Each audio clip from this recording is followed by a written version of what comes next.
El sistema urogenital se desarrolla a partir del mesodermo intermedio y se divide en sistema urinario y en sistema genital. El sistema urinario comienza a formarse a partir del inicio de la cuarta semana, donde aparecen los pronefros, mesonefros y metanefros, estructuras que darán origen al cordón nefrogénico que más tarde será el cordón longitudinal colector. Estos aparecen en forma de segmentos en el pronefros, pasando por el mesonefros hasta llegar al conducto mesonéfrico, que es lo que dará origen al riñón definitivo, por lo que aparece como una masa tisular sólida sin segmentación. Posteriormente se forma el túbulo excretor del sistema mesonéfrico a partir de la cresta urogenital en la región torácica inferior de un embrión, en la que se ve la aparición de la cápsula de Bowman y la cresta gonadal. Es por esta razón que esta estructura se encuentra estrechamente relacionada con las gónadas, por lo que esto será adosado a la pared abdominal por un mesenterio urogenital ancho. Luego, los conductos colectores del riñón definitivo darán origen a la yema ureteral, de la cual se derivarán la pelvis renal y los cálices mayores y menores que se mantendrán en fase de crecimiento a partir de la sexta semana y hasta el nacimiento del bebé. Todo esto finalmente cumple su objetivo: formar entre 1 y 3 millones de túbulos colectores que desempeñarán funciones específicas a lo largo de toda la vida. En la imagen se puede ver el ascenso de los riñones. Inicialmente se encuentran en la región pélvica y se desplazan en una posición más craneal cuando el feto toma una posición en forma de curvatura.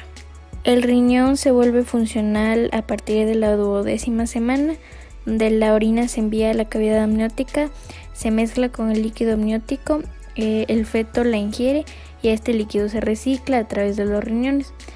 En la vida fetal los riñones no se encargan de secretar los productos de desecho porque la placenta ya cumple con esta función.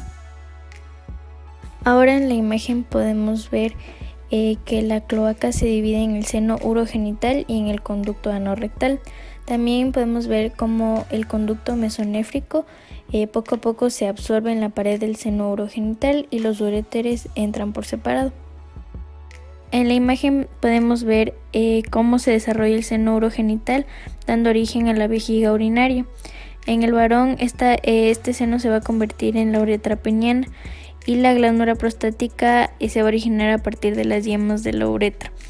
Y las vesículas seminales se van a formar a partir de la gemación del conducto deferente. El gen SRY en el brazo corto del cromosoma Y rige la formación de los testículos.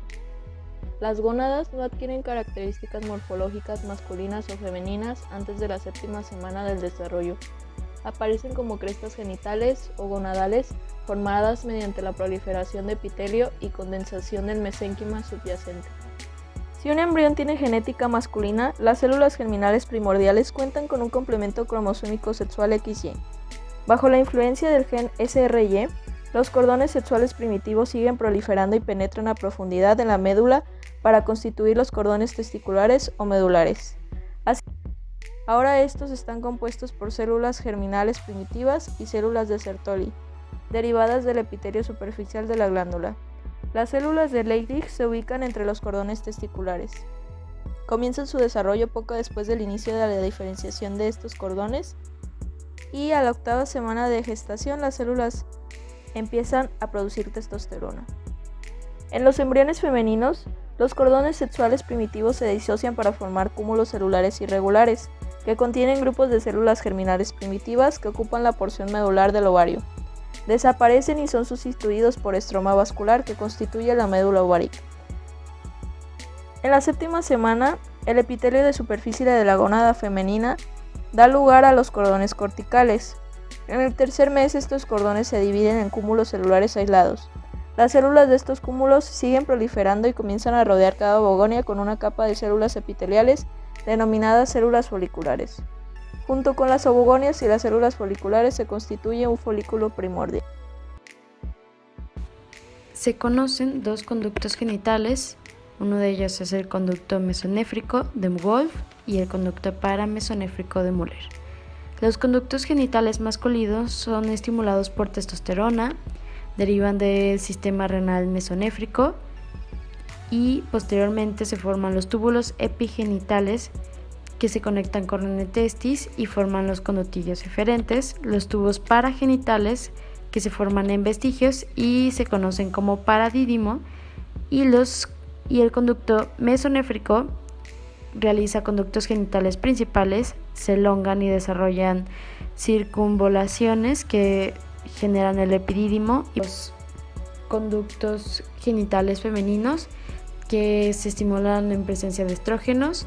Los conductos paramesonéfricos también generan conductos genitales principales y se dividen en 3 segmentos, que es el segmento vertical craneal, la región horizontal que cruza con el conducto mesonéfrico y el segmento vertical caudal.